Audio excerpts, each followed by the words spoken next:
rural, nós agora sabemos qual é a contribuição dos agricultores à preservação do meio ambiente. Todos os produtores foram obrigados a fazer o CAR, não foram? Se tiver produtor aqui, não fizeram o CAR? Obrigado. O maior trabalho escravo da história do Brasil.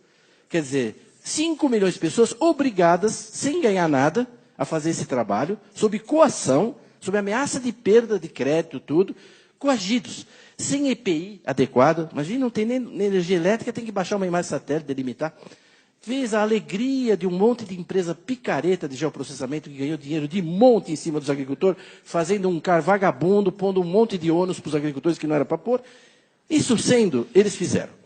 4.845.000 agricultores tinham feito o CAR, e lá na Embrapa nós decidimos baixar esses dados, todos. Então hoje os dados do CAR estão no Ministério do Meio Ambiente, mas estão também na Embrapa. Quando eu perguntei para os meus PhDeuses se a gente podia baixar os dados, eles falaram que não, que era muito difícil, porque para cada propriedade que você vai baixar, tem que pôr o CPF, o seu e-mail, e quase impossível, muito difícil. Depois virei para a meninada de TI e perguntei, vocês acham difícil? Isso é muito difícil. É difícil, é difícil. Pelo menos umas 2 horas, até fazer o robô e tal. Então, em 8 dias a gente baixou tudo, e está lá na Embrapa, está aberto, né, ao público. Enfim, então nós sabemos, nós pudemos, então, aqui estão vendo uma imagem de São Paulo, o que está em verde é as áreas de APP. A gente imaginava que os agricultores iam ter coisa muito separada, uma matinha aqui, acolá, tudo assim segmentado. Não, a gente viu na imagem que tudo conectava. Quando se tira os limites das propriedades em verde claro, é o que os agricultores preservam, dedicam à preservação, você vê todas as APP se conectando com áreas de reserva legal. Isso é São Paulo, o lugar que mais desmatou no Brasil. Aí você vai indo aqui para o Rio Pardo, por exemplo, vai aumentando a largura das APPs, e aí a gente foi indo, processando dados, até ver toda a área preservada pelos agricultores no estado de São Paulo, que é 4 milhões de hectares, e que dá 22% dos imóveis rurais. Quando em São Paulo, eles deveriam ter uns 10%, porque eles desmataram tudo no século XIX, entendeu? Começo do século XX. Mas 22% da área dos imóveis está preservada dentro das propriedades. E a gente foi indo, até uma experiência metafísica para mim. Minha carreira na Embrapa é antes do CAR, depois do CAR, porque a gente viu o Brasil. Está vendo? Tudo isso aqui, com 10 metros de detalhe, nós temos isso na Embrapa, eu posso, se tivesse no computador, ir fazendo zoom até chegar em cada imóvel, dos quase 5 milhões, com 10 metros de detalhe, todas as áreas que os agricultores, não é, pecuaristas, etc., seringalistas, estão dedicando ao meio ambiente. Bem, o total disso, 218 milhões de hectares. Vocês entram no site da Embrapa, tem lá os dados por região, por estado, por micro-região, tem os mapas, tem tudo lá. Isso é metade da área dos imóveis brasileiros. Então, o agricultor brasileiro é o único no mundo que cultiva metade. Todo agricultor tem uma propriedade rural, ele usa não sei quanto, no mundo inteiro. No Brasil, só metade. Na Amazônia, menos que metade. Aqui no Sul, mais que metade. Mas no país todo dá isso. Dá 25,6% do território nacional está preservado pelos produtores rurais. Ora, se eu preservo aqui em Forquilinha, vamos falar um lugar, né? Ou em Naumitox, né? 300 hectares dos meus 1.000, aqueles 300 hectares têm um valor, não tem? Quanto custa a terra lá no município de Castro? O hectare custa tanto. Então, hectare para milho, para soja, para floresta. Então, nós temos essa base de dados da Embrapa e nós fomos calculando, município por município, imóvel por imóvel, qual o valor patrimonial que o agricultor está imobilizando em prol do meio ambiente. Né? Bem, o total deu 3 trilhões, cento e tantos bilhões. Então, eu pergunto para os senhores, qual categoria profissional no Brasil, bombeiro, jornalista, pesquisador, militar, dentista, médico, qual categoria profissional dedica do seu patrimônio pessoal, privado, e mobiliza 3 trilhões em prol do meio ambiente? Qual? Eu não conheço.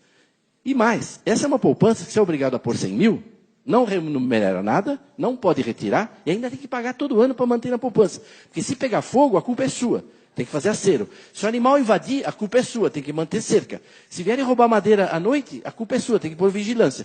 Nós não terminamos ainda, mas nós estamos calculando o custo de manutenção dessas áreas anuais e achamos que os agricultores estão desembolsando aí por ano e gastando do seu tempo, tudo com isso, quase 20 bilhões de reais. Então, quando você junta a área protegida, está claro, a área protegida, os parques e tal, com a área preservada, dá metade do Brasil. Metade do Brasil, certo? Isso equivale a 28 países da Europa. Então, nós estamos protegendo e preservando uma área igual à União Europeia. Ainda cabe umas 3 Noruegas de sobra aí. É só por causa da Noruega andou falando besteira, né? Então, está aí. Agora, além disso, nós temos aqui, se vocês olharem aqui, está vendo esses brancos aqui? Isso aqui é terra devoluta.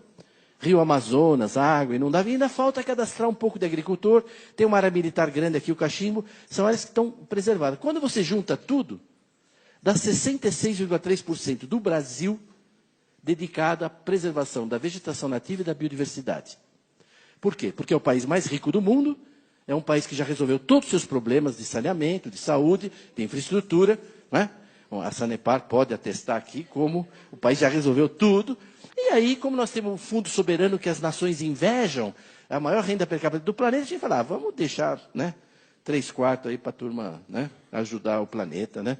É normal. Dá 48 países e territórios da Europa, quando você junta tudo isso. É bom porque já tem os ucranianos aí, se tiver lá, a Ucrânia cabe dentro também disso aí, né?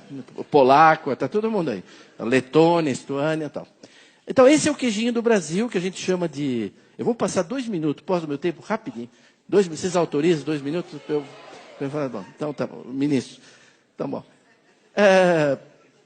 Ele falou, então, ó, quando a gente faz o queijinho do Brasil, dá isso, ó, 1/4 do país preservado pelos produtores.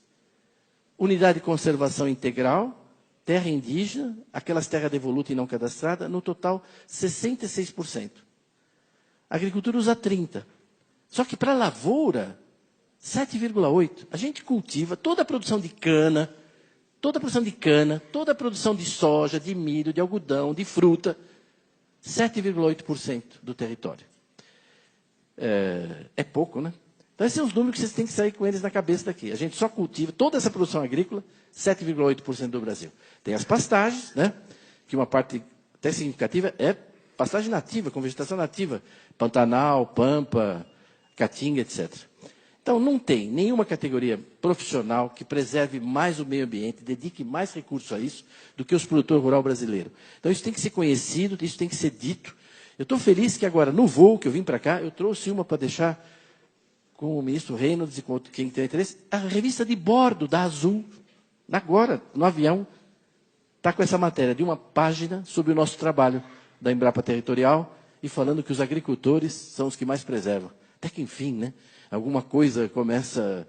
Então, para ser reconhecido, alguém falou de serviços ambientais antes, você precisa primeiro ser conhecido, né? Você precisa ser conhecido, o pessoal nem conhece.